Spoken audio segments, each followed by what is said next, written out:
Bonjour à tous, bienvenue dans cette vidéo, je m'appelle Vincent Gabor. À la fin de cette vidéo, vous connaîtrez le système qui m'a permis de générer 20 millions d'euros de chiffre d'affaires entre 2019 et 2025. Mon but, c'est d'essayer de vous expliquer les mécanismes et les différentes choses qui sont cachées derrière une marque e-commerce qui est rentable et scalable sur le long terme. Et je vais vous parler très rapidement de moi pour que vous compreniez un peu d'où je viens. Premièrement, j'ai commencé le e-commerce en 2019. De base, je suis un étudiant qui enchaîne les petits boulots et je découvre cette opportunité du e-commerce et je me retrouve très rapidement à faire des chiffres assez impressionnants entre 8, 9, 10 000, 20 000 euros par jour et je décide très rapidement de me perfectionner et de me professionnaliser. Ça a toujours été très important pour moi en fait de me professionnaliser parce que j'ai l'impression que c'est ça qui permet d'aller au niveau supérieur. Et moi, je vois un peu le business comme un jeu. Et pour moi, c'est bien de faire de l'argent, mais c'est bien aussi d'aller voir au niveau supérieur qu'est-ce qui se passe. Donc, je décide de me professionnaliser et directement, je m'associe. Avec mes deux associés, on génère une machine à cash. On voit en grand. On a des bureaux avec des employés sur place.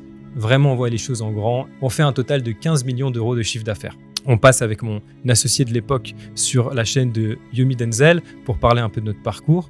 Et entre 2022 et fin 2023, il se passe une période un peu compliquée pour moi où simplement je me sens plus vraiment aligné avec le business que je suis en train de faire, je comprends plus vraiment comment les choses fonctionnent, j'arrive plus forcément à travailler. Il se passe que malheureusement, on doit virer les différents employés qu'on a, on doit laisser les bureaux qu'on a et on se retrouve en fait à perdre un peu tout ce qu'on a construit. S'en vient une période assez complexe entre 2022 et fin 2023 où vraiment j'essaye beaucoup de business en ligne. Je pense qu'il n'y a pas un business en ligne que j'ai pas fait, que j'ai pas essayé parce que j'étais un peu constamment en train de voir quelle est la nouvelle opportunité et vraiment ça m'a mis dans un mood où j'avais pas de vision, j'avais pas de focus, j'allais ici, j'allais là, beaucoup de remises en question. Je suis très reconnaissant de cette époque parce que c'est grâce à cette époque en fait que j'en suis là aujourd'hui et que je peux vous parler comme ça.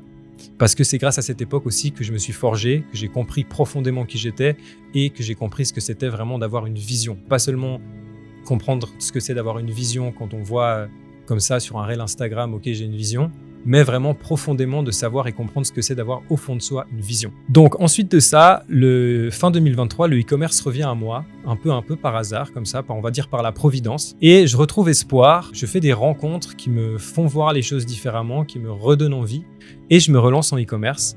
Et là, je relance une marque qui simplement explose, mais je la relance pas de la même façon que les dernières fois, je la relance en essayant de comprendre profondément qu'est-ce qui fait qu'une marque e-commerce fonctionne et qu'est-ce qu'il faut mettre en place pour qu'une marque e-commerce fonctionne à tous les niveaux. Donc, on va dire que je suis plus en train de me dire il faut que je travaille à fond, c'est la loi du nombre, c'est comme ça que ça va marcher, mais je suis plus en train de me dire ok, qu'est-ce qui a fait que ça marche jusqu'ici, comment j'ai mis en place et qu'est-ce que j'avais mis en place pour que ça fonctionne et vraiment aller comprendre chaque étape, chaque mécanique. Donc c'est ça la grande différence. Ensuite de ça, donc je suis en couple et la femme avec qui je suis en couple a vu les différents résultats que je faisais sur cette marque et elle m'a demandé mais moi aussi je veux voyager, moi aussi j'ai envie de pouvoir en fait avoir une marque et de pouvoir avoir cette vie-là, d'être libre, etc. Est-ce que tu pourrais m'apprendre? J'ai réfléchi à mon système et je l'ai coaché de A à Z, étape par étape, avec mon système qu'elle a mis en place. Donc ça, c'était en octobre 2024. Et aujourd'hui, sa marque avoisine les 700 000 euros de chiffre d'affaires. Donc ça veut dire que vraiment, le système qu'elle a mis en place, elle a suivi étape par étape. Et là, à présent, elle a une marque pérenne, quelque chose de très solide, où simplement elle a pu développer son propre packaging, la propre formule de son produit. Elle est vraiment en train de créer quelque chose de très grand, avec son talent et aussi avec mon aide et le système que j'ai mis en place. Ensuite de ça, je me suis dit, parce que suite à certaines discussions avec elle, elle m'a dit « mais tu sais, tu es très pédagogique, tu arrives très bien à expliquer les choses, des fois des choses qui sont, on va dire, pas très claires d'habitude, toi tu arrives à les rendre très claires, pourquoi tu ferais pas une formation ?» Moi, je vous avoue que les formations, j'ai toujours vu ça un peu d'un mauvais œil parce que pour moi, les gens qui ont le temps de faire des formations, c'est les gens qui ont plus le temps de faire le business en fait, pour lequel ils font une formation. Et moi, j'ai toujours dit, moi, ce que j'ai envie de faire dans ma vie, c'est du e-commerce. D'autant plus avec toutes les expériences que j'ai eues pendant cette année compliquée entre 2022 et 2023, où j'ai pu tester plein de business. C'est quand j'ai recommencé le e-commerce que j'ai su que c'était mon business, que c'est le business avec lequel je suis plus aligné, celui qui résonne le plus en moi. Donc, c'est vrai que de faire une formation, j'étais là un peu, c'est pas forcément ce que j'ai envie, c'est pas forcément la DA que j'ai envie. Mais finalement, de fil en aiguille, je me suis dit, ok, pourquoi pas se lancer un challenge? Au final, dans la vie, plus on donne, plus on reçoit. Donc c'est très intéressant en fait de pouvoir donner, partager du savoir et on ne sait jamais ce qui va revenir dans la vie. Pas que j'attende quelque chose en retour, mais juste que je me dis que ça peut être intéressant de donner et de faire en sorte que les gens s'améliorent et que les gens changent de vie. Et au final, ça contribue aussi à un monde meilleur, sans faire la mère Teresa, évidemment. Donc, je crée mon accompagnement e-com 7 en me mettant un challenge. Je me dis quoi? Je me dis, OK, la plupart des formations, ce qu'ils font, c'est quoi? C'est qu'ils appellent des gens experts dans leur domaine, qui parlent d'un sujet et de l'autre sujet et de l'autre sujet. Mais c'est rare, en fait, d'avoir quelqu'un qui se pose et qui se dit « Ok, vous savez quoi, il y a de la théorie, je vais vous expliquer la théorie très profondément en pratique et de façon très simple à comprendre, mais en même temps, cette théorie, je vais la mettre en pratique sur une marque que je vais vous montrer de A à Z comment la monter de zéro au plus possible de chiffre d'affaires. » Et c'est exactement ce que j'ai fait. Et aujourd'hui, cette marque a vraiment été développée de zéro. J'ai tout filmé. Cette marque, si vous voulez, a atteint récemment les 200 000 euros de chiffre d'affaires et elle continue à tourner. Donc, toutes les personnes qui sont dans l'accompagnement peuvent voir constamment les nouveautés qui sortent par rapport à cette marque, etc. Et pour moi, c'était très important de mettre ça en place parce que c'est ça pour moi qui fait la différence entre une formation théorique qui amène pas forcément les résultats escomptés et une formation théorique mais en même temps pratique qui montre profondément comment passer de 0 à 200, 300, 400 000 euros de chiffre d'affaires. On peut parler par mois, on peut parler par année, mais les mécanismes sont les mêmes. Donc voilà, ici, on peut voir ici ma jolie copine avec son trophée Shopify dans les mains. Pour la petite histoire, j'ai aussi participé au podcast Master, ce qui a été une expérience très enrichissante. Et voilà, en gros, c'est ça pour la petite histoire. Maintenant, rentrons directement dans le vif du sujet. Donc, pour que vous compreniez le système, on va parler des 5 piliers que j'appelle les 5 piliers du testing. Le premier pilier, c'est le pilier qui concerne les produits. Le deuxième, c'est tout ce qui concerne le site internet et la page produit. Et le troisième, c'est tout ce qui concerne l'offre. Le quatrième, c'est les fameuses créatives. Et le cinquième, c'est la stratégie publicitaire. Il faut vous dire que ces 5 ingrédients doivent être managés au mieux pour justement pouvoir avoir des résultats en e-commerce et créer quelque chose qui va s'installer sur le long terme. Donc, rentrons directement dans le vif du sujet avec les produits. Donc, il faut savoir qu'en e-commerce, il y a différentes façons de faire du e-commerce. Vous pouvez vendre ce qu'on appelle des produits low ticket. Donc, c'est des produits qui vont être entre 9 euros et 100 euros et des produits high ticket qui vont être entre 100 euros et plusieurs milliers d'euros. Nous, on va se concentrer sur le low ticket. Le low ticket, ça veut dire quoi? Le low ticket, c'est simplement que vous allez pouvoir vendre tout ce que vous pouvez imaginer vendre dans un magasin physique. Donc, par exemple, vous allez pouvoir vendre des habits, du fashion, vous allez pouvoir vendre des produits de santé qui résolvent un problème, des produits de cosmétiques, vous allez pouvoir vendre des produits électroniques, électroménagers. Vraiment, tout ce que vous pouvez imaginer vendre dans un magasin physique, vous pouvez le vendre sur une boutique en ligne. Ce qu'il faut comprendre lorsqu'on parle de produits en e-commerce, c'est qu'on ne va pas se baser sur son instinct, on ne va pas se baser sur une envie qu'on a, on va se baser sur des datas claires et précises. Donc, on va essayer de trouver des méthodes pour trouver des produits qui sont en train de se vendre actuellement, sur lesquels il y a de la traction, sur lesquels il y a de l'intérêt. Ça, c'est une chose très importante à comprendre. Il ne faut pas être trop attaché, en tout cas au début, aux produits que vous allez vendre. Le plus important, c'est de faire une très bonne analyse du produit, trouver un très bon produit et faire une très bonne analyse de marché. Et pour ce faire, on va utiliser différents outils que je vais vous présenter très rapidement maintenant. Premièrement, on va utiliser la technique d'avoir un VPN et d'aller se balader aux États-Unis sur Meta, Facebook, Instagram, sur TikTok. Pourquoi? Parce que la plupart des tendances partent des États-Unis. Donc, en allant voir ce sur quoi les États-Unis reçoivent de la publicité, on va pouvoir trouver les nouvelles tendances avant tout le monde. Ensuite de ça, il y a ce qu'on appelle les sites de spy. Les sites de spy, c'est quoi? C'est que toutes les publicités sont référencées et ça va nous donner la possibilité d'aller les trier par nombre d'impressions, par nombre de likes et justement aller cibler les publicités qui ont le plus de traction. Donc pour ce faire, on va avoir des applications comme PP Spy, on va avoir des applications comme Dropship.io. Cette application, malheureusement, je ne la donnerai pas en public, mais si vous commentez Spy dans les commentaires, je vous l'enverrai en privé. Et on va avoir aussi PP Ads ici qui permet de trouver des très bons produits. Donc lorsqu'on a trouvé nos différents produits, on va avoir une liste d'à peu près 20 produits à cette étape de la recherche produit. Sur ces 20 produits, ce qu'on va faire, c'est qu'on va utiliser d'autres outils pour aller encore plus en profondeur. Donc, on va avoir par exemple Google Trends. Google Trends, c'est très connu, mais très peu utilisé. C'est ce qui nous permet en fait d'aller voir si il y a de l'attraction sur un mot-clé, si les gens recherchent une problématique, si les gens recherchent un besoin, si les gens recherchent un produit. Ensuite de ça, on a l'application SimilarWeb qui est 100% gratuite, qui permet d'aller voir si un site a du trafic ou pas de trafic. Et simplement, sur SimilarWeb, si vous voyez en fait qu'il y a un site qui a du trafic, c'est que la personne paye pour avoir ce trafic.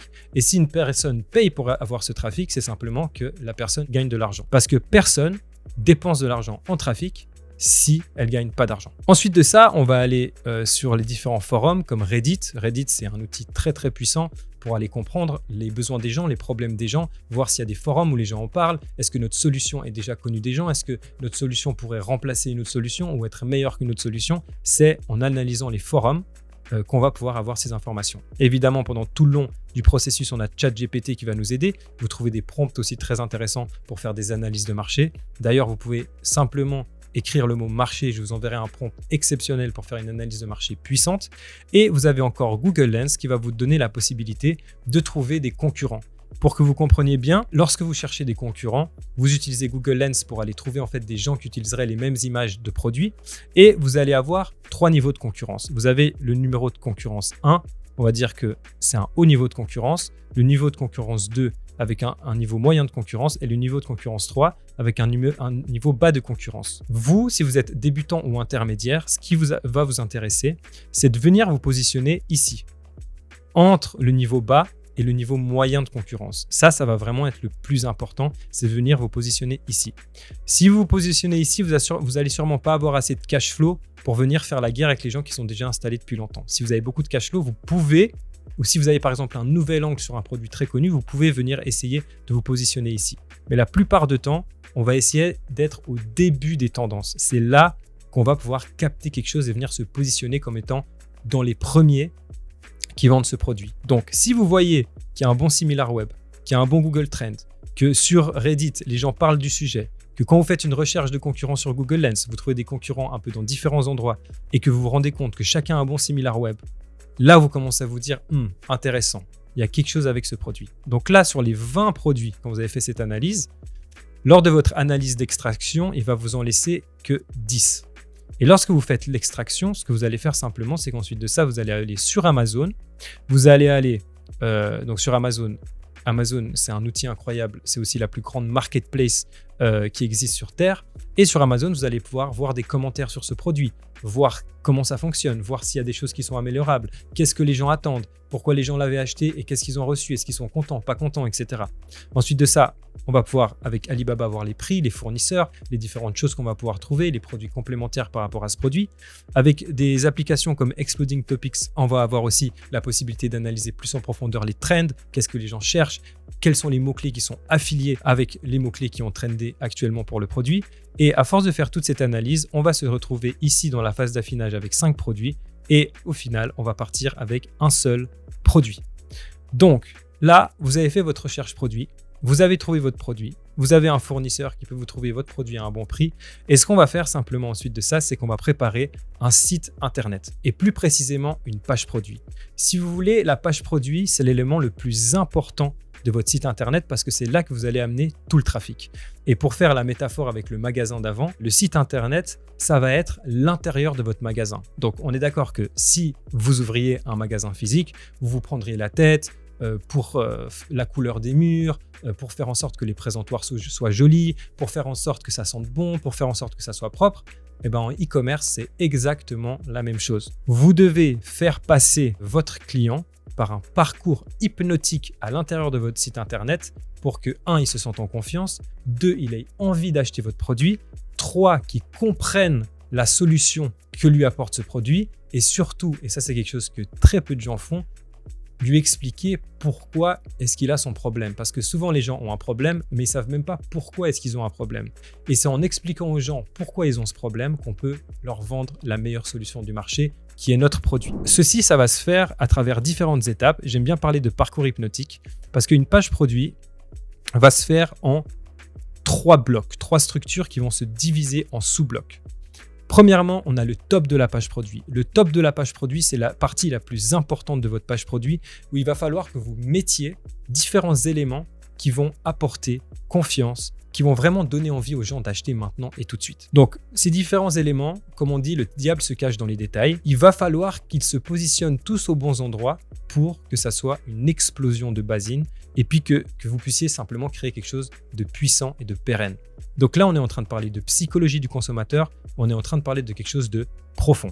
Donc, simplement, on va aller très rapidement un peu sur ce schéma. On va avoir quoi? On va avoir simplement le nom du produit qui est important, la headline, on va avoir simplement 10 reviews qui sont importantes, des badges, le carousel produit qui est importante, les différentes photos, à quelle étape et quelles photos vous mettez en avant, parce qu'il faut savoir qu'il y a des gens qui vont rester seulement sur le haut de votre page produit, qui vont même pas scroller. Ensuite de ça, dans le body, on va aussi avoir la mécanisation du problème, donc expliquer aux gens pourquoi est-ce qu'ils ont leur problème, la mécanisation de la solution, expliquer pourquoi la mécanique à l'intérieur de notre produit va régler leurs problématiques, et chaque étape doit vraiment se positionner à la bonne place. On va avoir aussi des explications chronologiques, on va avoir aussi le fait de faire en sorte que le client se visualise avec le résultat de notre produit. On va avoir en fait plein de petites choses qui doivent être au bon endroit. Si vous êtes intéressé par recevoir le Canva de cette vidéo, vous avez simplement à écrire Canva en commentaire et je vous partagerai le Canva dans un message privé. Donc voilà pour la page produit. J'espère que vous avez bien compris, c'est vraiment une étape importante et chaque chose doit être positionnée au bon endroit. Ensuite de ça, on va passer à l'offre. L'offre, c'est, je dirais, la deuxième chose après le produit la plus importante. L'offre, c'est ce qui peut vous faire passer de je suis moyennement rentable, bof, je ne sais pas trop quoi faire, à une explosion. C'est ce qui peut vous faire passer d'avoir des concurrents qui vendent exactement le même produit que vous et simplement exploser les scores et juste les mettre KO grâce à votre offre.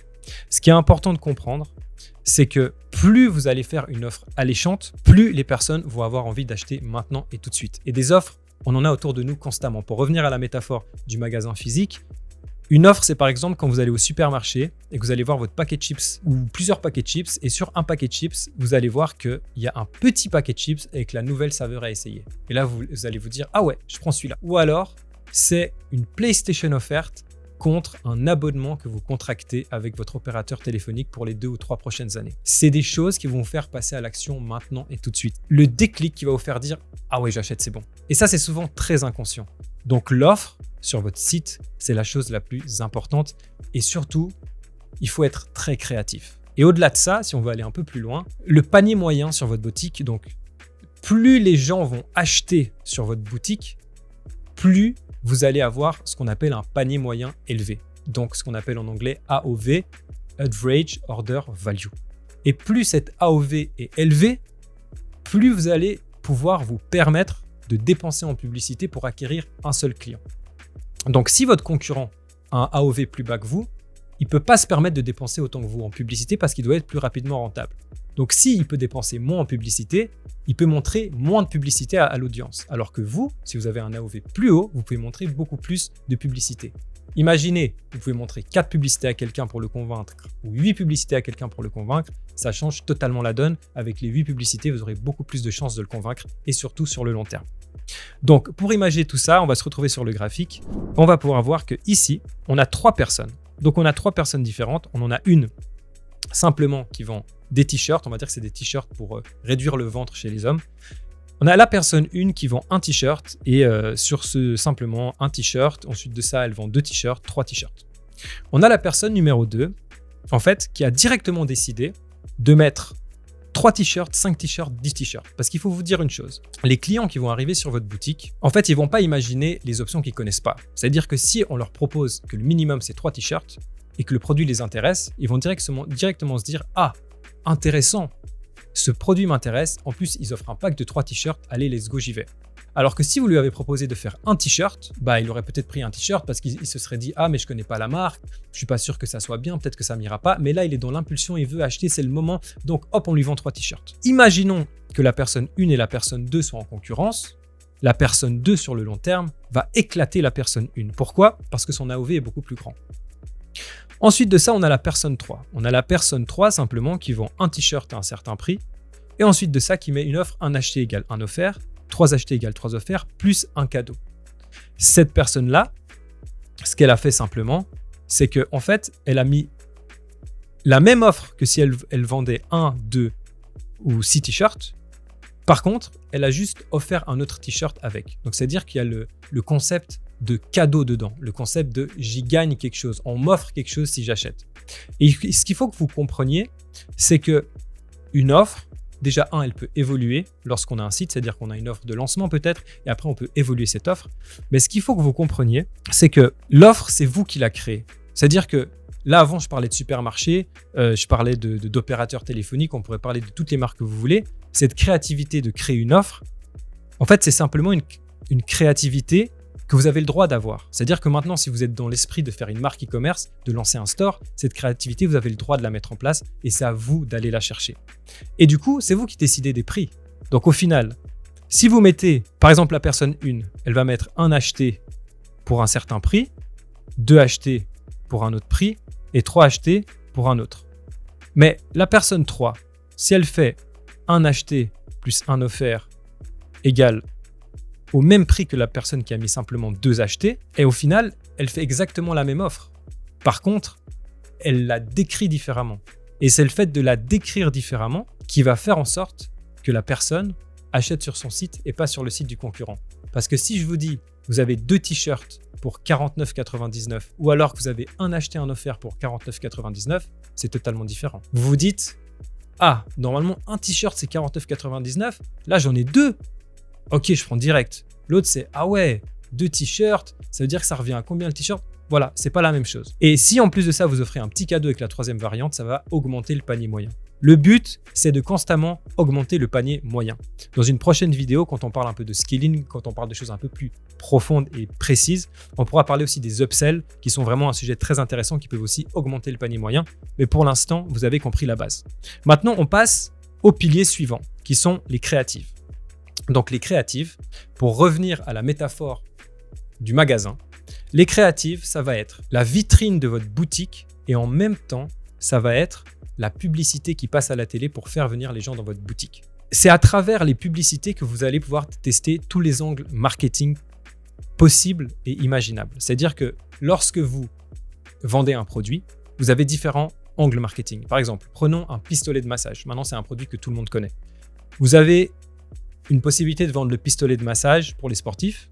Vous avez la possibilité de vendre un pistolet de massage pour les personnes qui ont mal au dos.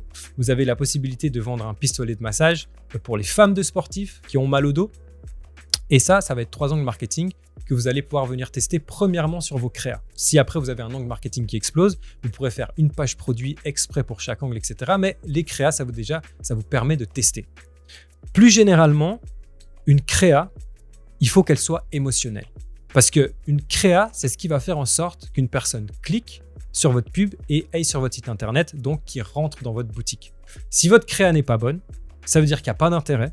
S'il n'y a pas d'intérêt, il n'y a personne qui rentre dans votre boutique. S'il n'y a personne qui rentre dans votre boutique, ça veut dire que vous ne faites pas de vente. Si vous ne faites pas de vente, vous ne faites pas d'argent et personne n'est content. Donc, c'est vraiment important que vous passiez du temps à faire vos créatives, que vous compreniez les mécanismes psychologiques qui se cachent derrière les créatives et tout le parcours hypnotique qui se cache derrière. C'est la première étape de notre parcours hypnotique. C'est la première chose que les gens vont voir. C'est là qu'on agrippe les gens et qu'on arrive à leur dire « Venez avec nous, on a compris votre problématique, on a compris ce que vous voulez en plus, on a compris comment régler ce que vous devez régler. Venez avec nous, vous allez voir. » Et c'est vraiment la première étape. Donc, on va se retrouver sur le graphique comme d'habitude. On a 2 façons et 2 créatives principales.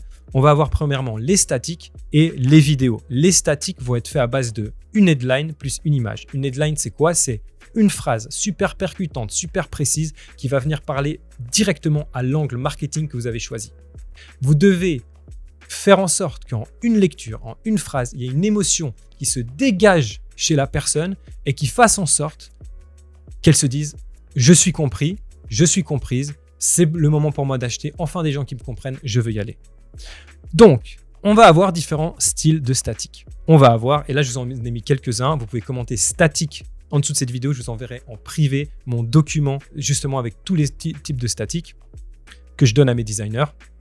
Donc, ici, on a une des statiques qui est par exemple bénéfice du produit. Ok, donc là, on voit le produit qui est ici et on va voir simplement que le produit a différents bénéfices et qu'on va mettre en avant. Ça, c'est une façon de faire des statiques. Autrement, on a MediaProof. Donc ça, c'est un média simplement qui parle de notre produit. Ensuite de ça, on a tout ce qui est negative marketing. Donc ça veut dire une façon un peu drôle de faire du marketing. On va faire une blague sur notre produit pour attirer l'attention des gens et qu'ils se disent « Ah ouais, intéressant », qu'ils viennent sur notre site. Ensuite de ça, on a tout ce qui est problème-solution. Donc là, on a tous les problèmes. Ok. Et là, on a la solution. Ensuite de ça, on va avoir les connus et les intemporels avant-après. Donc, on va simplement montrer le résultat avant, le résultat après. On a tout ce qui est us vs them. Donc, c'est-à-dire on va pouvoir décrédibiliser soit des autres produits, soit des autres méthodes qui fonctionnaient moins bien que la nôtre, ou alors simplement décrédibiliser un concurrent pour justement se positionner comme le premium, le meilleur, etc. Après, on va aussi avoir le Apple Note qui peut être intéressant, qui a tendance assez trendy. Dernièrement, on a beaucoup vu les post-it qui marchaient bien. Voilà, c'est quelque chose sur lequel il faut rester à la page, il faut regarder, il faut analyser. Vous avez des outils très intéressants comme 4Play qui peuvent vous aider justement à aller décortiquer un peu des créas qui fonctionnent bien. On fera une vidéo un peu plus précise sur les créatives, mais dans l'ensemble, vous comprenez. Donc ça, c'est les créas statiques. Ensuite de ça, on a les créas vidéo. Et juste une chose qui est très importante à comprendre, chaque fois que vous lancez un produit, c'est important que pour chaque angle marketing que vous isolez, vous fassiez des statiques et des vidéos. Ce que je conseille de faire, c'est 4 statiques et 4 vidéos par angle. C'est le même body et 4 hooks différents. Ok ? Chaque angle doit avoir 4 statiques et 4 vidéos. On va regarder maintenant les vidéos plus en détail. Donc, les vidéos, comme je disais, c'est le parcours hypnotique dans toute sa splendeur. Ça veut dire que chaque étape de la vidéo doit amener la personne à réaliser des choses qui vont faire en sorte qu'elle achète votre produit. Donc, on a différents types de vidéos. On va avoir par exemple les formats podcast où c'est simplement en fait des gens qui parlent en podcast et qui mettent en avant un produit. On va avoir des UGC où c'est simplement des gens qui parlent du produit et qui l'utilisent et qui vont vanter les mérites du produit. On va avoir des mashups. C'est là-dessus qu'on va se focaliser surtout en phase de testing parce qu'on n'a pas l'argent d'investir dans des acteurs, des UGC créateurs, etc. On va avoir tout ce qui est street content et on va avoir aussi tout ce qui est VSL. Des VSL, c'est des vidéos beaucoup plus longues qui vont permettre simplement en fait d'aller creuser une problématique. C'est des vidéos de 3, 4, 5, 10, 20, 30, 40 minutes des fois pour justement aller en profondeur. Donc, on va aller voir comment faire un mashup parce qu'on est dans les 5 piliers du testing et c'est important pour vous de savoir comment faire un bon mashup. Donc, comment faire un bon mashup ? Premièrement, ce qu'on va faire, c'est qu'on va écrire un script avec ChatGPT. Ce script doit répondre à différentes étapes et doit vraiment amener la personne qui va regarder et écouter notre vidéo dans un état émotionnel puissant. Pour ce faire, j'utilise ChatGPT et j'ai créé un GPT optimal et optimisé pour la création de scripts qui s'appelle Creative Pro. Si vous écrivez Creative en bas de cette vidéo, je vous l'enverrai aussi en privé. Je suis d'humeur assez partageuse aujourd'hui. Ensuite de ça, quand vous avez votre script, qu'il est carré, vous l'avez validé, ChatGPT et le GPT vous a dit c'est juste parfait. Là, ce que vous allez faire, c'est que vous allez sur Eleven Labs. Sur Eleven Labs, vous allez simplement créer une voix IA. Donc, c'est une voix qui sonne super clean. C'est vraiment des vrais humains qui ont donné leur voix. Et vous allez avoir justement une super voix qui va faire en sorte que quand les gens écoutent, ils se disent « Ah, c'est vraiment quelqu'un en fait qui parle de son histoire ». La voix que vous allez choisir, il faut qu'elle soit en adéquation avec l'audience à qui vous parlez. D'accord ? C'est-à-dire que si vous vous vendez un produit pour homme et que vous mettez la voix d'une petite fille de 10 ans, ça n'a aucun sens, d'accord ? Il faut que vous soyez logique, que vous réfléchissiez quelle voix va le mieux avec, quelle voix va le plus toucher à mon audience. Ensuite de ça, ce qu'on va faire, c'est qu'on va aller chercher du contenu. Là, on est dans la phase de testing, donc on n'a pas en fait des milliers et des cents pour aller payer des gens, etc. Ce qu'on va faire simplement, c'est qu'on va aller sur ces plateformes comme YouTube, comme TikTok, ou alors des intelligences artificielles comme Sora, ou alors encore Genspark, qui vont nous permettre justement de soit créer avec l'IA 100% des images pour nous, et autrement, simplement YouTube et TikTok qui va nous permettre d'aller imager notre script. Le plus important ici, c'est d'imager notre script, c'est de faire ressentir des émotions aux gens. C'est ça qu'il faut que vous compreniez, c'est plus votre montage, plus votre vidéo, plus votre script sera émotionnel, plus les gens vont se reconnaître, plus ils vont acheter. Donc, c'est pour ça que je vous dis, arrêtez de copier les concurrents, arrêtez de prendre une créa et de la copier à 100% et de traduire vite fait, de faire en sorte que les lèvres bougent bien alors que c'est pas la même langue et d'essayer de vous prendre la tête pour tout copier. Non, Soyez créatif. Prenez des images des concurrents s'il faut. Inspirez-vous. Prenez une petite image par-ci, une petite image par-là. Mais recréez vous-même. Faites-le vous-même. D'accord? Et en plus de ça, ça vous donnera des skills. Vous allez apprendre à être bon au marketing. Donc ensuite de ça, vous créez tout sur CapCut et vous avez comme je disais avant, 4 versions de la vidéo avec ici, vous avez simplement, vous avez 4 hooks, un body et un CTA. D'accord? On va aller un peu plus profondément là-dedans. Donc, si vous voulez, quand vous allez créer une vidéo, ce qui est très important à comprendre, c'est que le hook, c'est ça qui va capter l'attention des gens. Ça veut dire que si vous n'avez pas un bon hook, les gens, ils passent, ils s'en foutent. C'est-à-dire que les gens, ils ont des milliers par mois, des pubs de partout, déjà dans la vie physique, des pubs de partout, dans la vie online, des pubs de partout. C'est-à-dire qu'ils s'en foutent, ok, de votre produit, de votre marque, de ce que vous avez créé, ils s'en foutent. Donc vous, ce que vous devez faire, c'est qu'avec votre hook et votre script, vous devez aller capter leur attention. Vous devez comprendre leurs problématiques et faire en sorte que votre contenu, ça fasse boum chez eux. Donc ça, c'est votre but. Donc le hook, vous devez aller chercher et vous devez aller faire en sorte que ça soit des hooks très, très, très émotionnels. D'accord? C'est des hooks qui vont attirer l'attention directe. Ensuite de ça, à l'intérieur du body, il y a une structure très claire, mais je vais vous dire quelques trucs pour que vous compreniez. C'est comme une page produit, mais on va dire avec un niveau de subtilité différent. Ici, vous allez avoir aussi la mécanisation du problème, la mécanisation de la solution.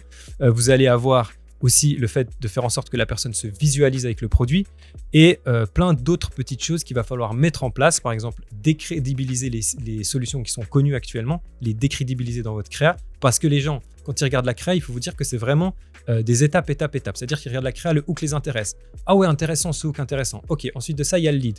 Ah ouais, intéressant, c'est cool. Ensuite de ça, tout d'un coup, après 3-4 secondes de visionnage des vidéos, boum, il y a une première objection qui vient dans leur tête. Oui, mais peut-être que, bam, il faut que la vidéo les casse direct. C'est-à-dire que première objection, elle est cassée. Deuxième objection, elle est cassée. Et tout ça, c'est inconscient.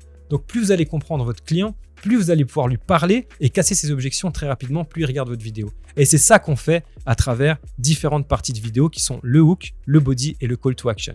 Ensuite de ça, une chose très intéressante, et là, je vous donne une petite pépite. C'est une petite pépite qui est importante à comprendre. Plus votre contenu publicitaire ressemblera au contenu organique que votre audience consomme, plus votre contenu va fonctionner. Et ce qu'il faut comprendre, c'est qu'il y a des gens qui sont beaucoup plus sensibles aux vidéos et d'autres qui sont beaucoup plus sensibles aux statiques. C'est deux types de personnes totalement différentes. Donc, tester un produit avec un angle, avec que des vidéos ou que des statiques, c'est une aberration. Vous devez tester des vidéos et des statiques. Parce que vous ne savez pas, je connais des gens qui font des centaines de milliers d'euros par mois avec leur marque qu'avec des statiques. Qu'est-ce qui se serait passé si ces gens s'étaient dit « Ah non, mais finalement, je vais tester qu'avec des vidéos parce que les statiques, ça ne sert à rien ». Ils auraient jamais réussi parce que c'est une marque qui parle à des gens qui préfèrent avoir des statiques et qui sont mieux convertis avec des statiques. Donc voilà pour les petites pépites concernant les créatives. On pourra faire évidemment, je pourrais faire des heures et des heures de vidéos pour vous parler des créatives, mais je pense qu'ici on a la bonne base. Ensuite de ça, on va parler de la stratégie publicitaire. Donc pour que vous compreniez bien la stratégie publicitaire, dans mon système, on va se baser au maximum sur Meta. Pourquoi Meta? Parce que Meta, c'est le 20 du 80 en e-commerce. C'est là où vous allez mettre le 20% de vos actions qui vont vous rapporter le 80% des résultats. Meta, c'est actuellement l'algorithme le plus développé qui existe sur Terre.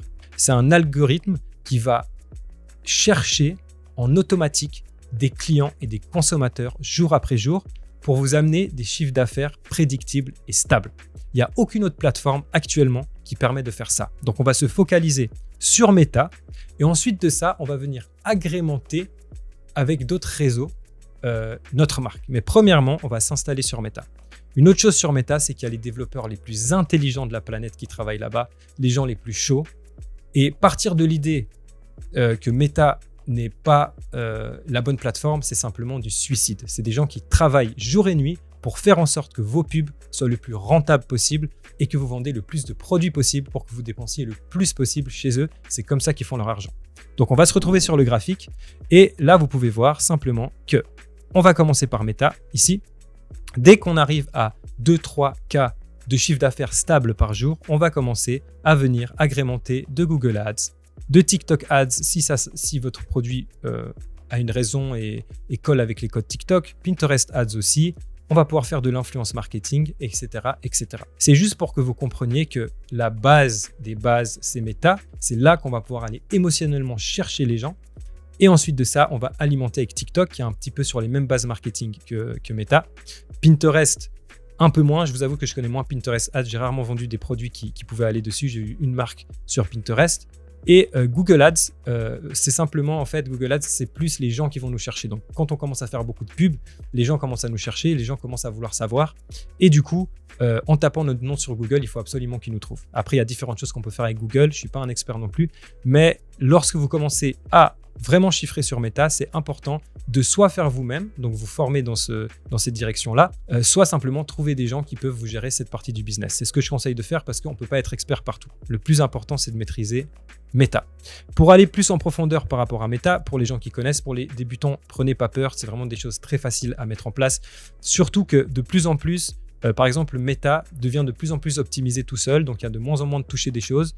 Donc en vrai, c'est de plus en plus facile de faire de la publicité. Et c'est ça aussi leur but. Eux, leur but, c'est simplement qu'on leur dise j'ai ce produit à vendre, ok, on s'occupe de tout. C'est ça leur but à terme. Donc, moi, je fais partie du postulat des gens, et la plupart des gens que je connais qui font le plus d'argent sur cette terre, en e-commerce en tout cas, font cette stratégie-là. C'est simplement de partir du postulat de laisser Facebook 100% libre, laisser Meta 100% libre et ne pas croire qu'on est plus intelligent ou plus chaud que Meta. C'est simplement Meta qui va prendre les décisions à notre place. Meta, si on veut, c'est comme notre meilleur employé.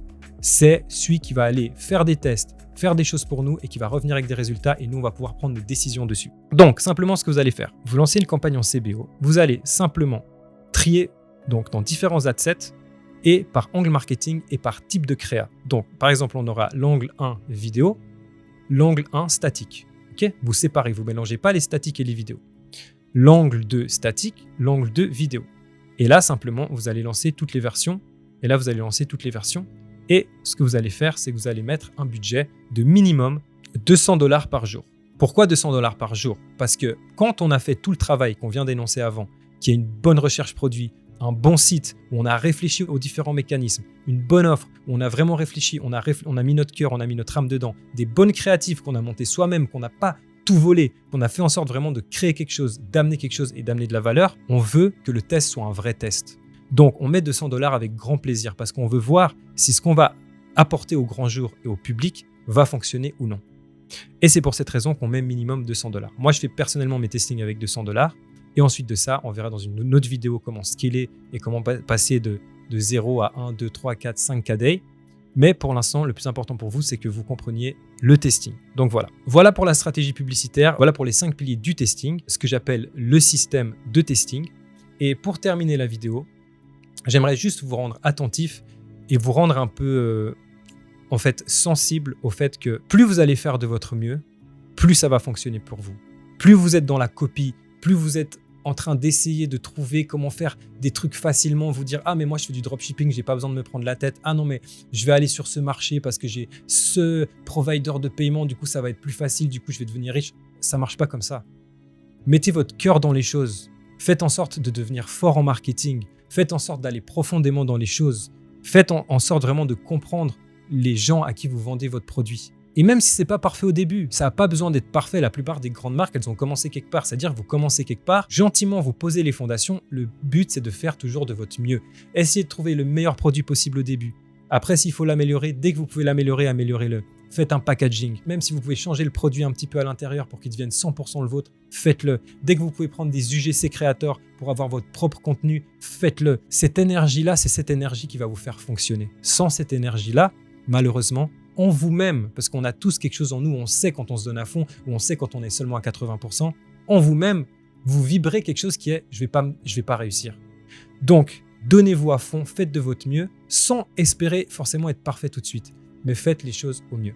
Donc voilà, c'était la petite recommandation que j'ai et c'est plus important honnêtement que tout ce que je viens de vous expliquer, c'est ce mindset-là. Et surtout aussi, 2 choses. Première chose, actuellement, vous êtes en train d'apprendre le e-commerce. Ok, vous avez envie de faire plus de chiffres. Acceptez cette période, apprenez. Il y a des choses qu'on apprend dans la vie à faire en 1 an, 2 ans, 3 ans, des choses simples que maintenant vous maîtrisez et que vous avez oublié que vous avez dû apprendre à jour. Donc, mettez-vous dans le concept que ça va vous prendre un petit peu de temps. Il y aura peut-être un produit, il y aura peut-être 2 produits, mais finalement, il va y avoir un produit qui va fonctionner. Et si vous suivez un système clair, ça va aller beaucoup plus vite pour vous. Deuxième chose qui est très importante, c'est quand on fait une recherche produit et quand on se met dans l'idée de lancer un store, c'est important d'avoir une vitesse d'exécution quand même assez rapide. Je sais que vous travaillez, je sais que peut-être vous avez d'autres choses à côté, mais il faut que vous soyez quand même pris par cette chose et que quand vous avez trouvé un produit, honnêtement, dans les 4 à 7 jours, il faut que le produit soit lancé, que vous soyez passé par toutes les étapes qu'on a vues aujourd'hui et que vous arriviez sur le marché. Parce qu'on est quand même dans un business à momentum, il faut venir se placer, se positionner et c'est quand même quelque chose qui a son importance. Donc, pour votre information, j'ai l'accompagnement Ecom7 dont je vais réouvrir les portes après cette vidéo YouTube. Et comme je vous disais, je suis loin d'être un formateur, je ne suis pas quelqu'un qui veut vivre de ses formations, je suis quelqu'un qui a envie d'échanger, je suis quelqu'un qui a envie de partager. Quand je partage, je reçois aussi en retour, donc c'est quelque chose que j'adore faire. Par contre, je ne veux pas créer une usine. Moi, mon but, c'est de développer des marques e-commerce, de faire 1, 2, 3 millions par mois avec mes marques e-commerce sur plusieurs marchés. Et donc, j'ouvre mon accompagnement à un petit nombre de personnes et ce n'est pas du marketing. C'est vraiment que j'ai envie de créer quelque chose de concret avec un petit nombre de personnes qui se poussent vers le haut, vraiment qui arrivent à monter en compétences, que tous les gens soient motivés, qu'on se retrouve en appel, qu'on soit là, qu'on discute, qu'on s'échange de la valeur. Et c'est ça le plus important pour moi. Donc, ce que je vais faire simplement, c'est que je vais mettre un Google Form en bas de cette vidéo avec un petit formulaire que vous allez pouvoir remplir si vous êtes intéressé à rentrer dans l'accompagnement. Ensuite de ça, un membre de mon équipe va vous appeler, on va dire si la collaboration peut être intéressante et on vous contactera. Donc voilà, en tout cas, merci pour cette vidéo.